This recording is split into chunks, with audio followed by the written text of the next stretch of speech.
നമസ്കാരം. ഞാൻ ഡോക്ടർ അമോദർ, കൺസൾട്ടൻറ്റ് ന്യൂറോളജിസ്റ്റാണ്, CCA മെഡിക്കൽ കോളേജ് മീനൂർ. ആസ് എ ന്യൂറോളജിസ്റ്റ് ഞാൻ OP-ൽ ഏറ്റവും അധികം കാണുന്നത് സ്ട്രോക്ക് പേഷ്യൻസാണ്. അപ്പം സ്ട്രോക്ക് എന്നാൽ നമ്മുടെ തലച്ചോറിലുള്ള രക്തക്കുഴലിൻ്റെ അടവോ അല്ലെങ്കിൽ അധികമായിട്ട് രക്തക്കുഴലിലെ രക്തസ്രാവം കാരണം ഉണ്ടാകുന്ന ഒരവസ്ഥയാണ്. സ്ട്രോക്കിനെ രണ്ടായിട്ട് തിരിക്കാം. ഒന്ന് രക്തക്ലോട്ട് കാരണം ഉണ്ടാകുന്ന സ്ട്രോക്ക്, അതാണ് ഇസ്കീമിക് സ്ട്രോക്ക് എന്ന് പറയും.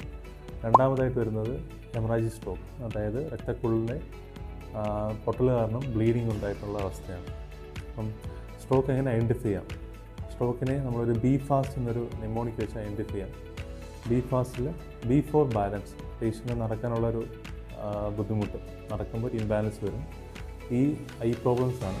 ഒന്നുകിൽ പേഷ്യൻ്റ് രണ്ടായിട്ട് കാണും, അല്ലെങ്കിൽ കാഴ്ചയ്ക്കുണ്ടാകുന്ന ബുദ്ധിമുട്ടുകൾ. ഫേസിനുണ്ടാകുന്ന വ്യത്യാസം, യൂഷ്വലി വരുന്നത് ഫേസിൻ്റെ ഡീവിയേഷനാണ്. ഒരു സൈഡിലോട്ട് മുഖം കോടിയിരിക്കും. A for ആംസ്, കൈക്കോ കാലിനോ ഉണ്ടാകുന്ന ബലക്കുറവ്. പിന്നെ വരുന്ന എസിന് സ്പീച്ചിന്, സംസാരിക്കാനുണ്ടാകുന്ന ബുദ്ധിമുട്ടാണ്. അത് ഒന്നുകിൽ സംസാരിക്കാൻ പറ്റാത്ത അവസ്ഥയായിരിക്കാം, അല്ലെങ്കിൽ സംസാരം കുഴച്ചിലായിരിക്കാം. ആൻഡ് T for ടൈം, എത്രയും പെട്ടെന്ന് തന്നെ പേഷ്യൻറ്റിനെ അല്ലെങ്കിൽ രോഗിയെ ഹോസ്പിറ്റലിൽ എത്തിക്കാം. ഇപ്പം സ്ട്രോക്ക് ഓൾറെഡി പറഞ്ഞ പോലെ തന്നെ രണ്ട് ടൈപ്പ് ഉണ്ടല്ലോ, ഒന്ന് ഇസ്കീമിക്, രണ്ടാമത് ഹെമറാജിക്. അപ്പോൾ രണ്ടിനും രണ്ട് ട്രീറ്റ്മെൻറ്റ് രീതികളാണ് അവൈലബിൾ. ഒന്ന് ഇസ്കീമിക് എന്നാൽ രക്തക്കുഴൽ അടയുന്ന അവസ്ഥയ്ക്ക് നമുക്ക് ഒരു ടൈം വിൻഡോ ഉണ്ട്. അത് 4.5 മണിക്കൂറിനകത്ത് പേഷ്യൻറ്റിനെ ഹോസ്പിറ്റലിൽ എത്തിക്കുകയാണെങ്കിൽ നമുക്ക് ക്ലോട്ടിനെ അലിയിക്കാൻ പറ്റും. അതേസമയം കുറച്ചൊരു വലിയ ക്ലോട്ടാണെങ്കിൽ ഒരു 27 മണിക്കൂറിനകത്ത് വരെ നമുക്ക് ക്ലോട്ടിനെ എടുത്ത് റിമൂവ് ചെയ്യാം. ഒരു കത്തീറ്റർ വെച്ച് ആ ക്ലോട്ട് റിമൂവ് ചെയ്യാൻ പറ്റും. അതേസമയം രണ്ടാമത്തെ രക്തസ്രാവമാണെങ്കിൽ, അതായത് ഹെമറാജിക് സ്ട്രോക്ക് ആണെങ്കിൽ എത്രയും പെട്ടെന്ന് പേഷ്യൻറ്റിനെ ICU അഡ്മിറ്റ് ചെയ്ത് BP കൺട്രോൾ ചെയ്യുക, നീര് പറ്റാനും ബ്ലീഡിങ് നിർത്താനുള്ള ഇഞ്ചക്ഷൻ എടുക്കാം. അതാണ് ട്രീറ്റ്മെൻറ്റ് ഉള്ളത്. പിന്നെ സ്ട്രോക്ക് എത്രയും പെട്ടെന്ന് ട്രീറ്റ് ചെയ്തില്ലെങ്കിൽ പ്രശ്നം വരുന്നത് പേഷ്യൻ്റ് ഉണ്ടാകുന്ന ഒരു ഡെഫിസിറ്റ് അല്ലെങ്കിൽ ബലക്കുറവ്, അതൊരു ലൈഫ് ലോങ്, ജീവിതകാലം മൊത്തം അതേപോലെ തന്നെ നിൽക്കും. അത് മരണത്തിന് തന്നെ കാരണമാകാൻ പറ്റും.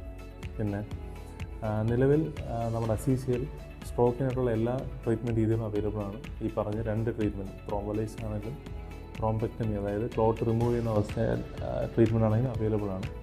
അപ്പോൾ നിലവിൽ 24 hours CCAയിൽ ന്യൂറോളജി സേവനം ലഭ്യമാണ്. നമുക്ക് 24 hours വർക്ക് ചെയ്യുന്ന ഒരു ICUയും 24 hours ന്യൂറോളജി ഡിപ്പാർട്ട്മെൻറ്റും CCAയിൽ അവൈലബിൾ ആണ്. അപ്പോൾ നിങ്ങൾ ഓർക്കുക, സ്ട്രോക്കിന് ടൈം ഈസ് ബ്രെയിൻ. എത്രയും പെട്ടെന്ന് തന്നെ പേഷ്യൻറ്റിനെ ഹോസ്പിറ്റലിൽ എത്തിക്കുക, ട്രീറ്റ്മെൻറ്റ് ലഭ്യമാക്കുക.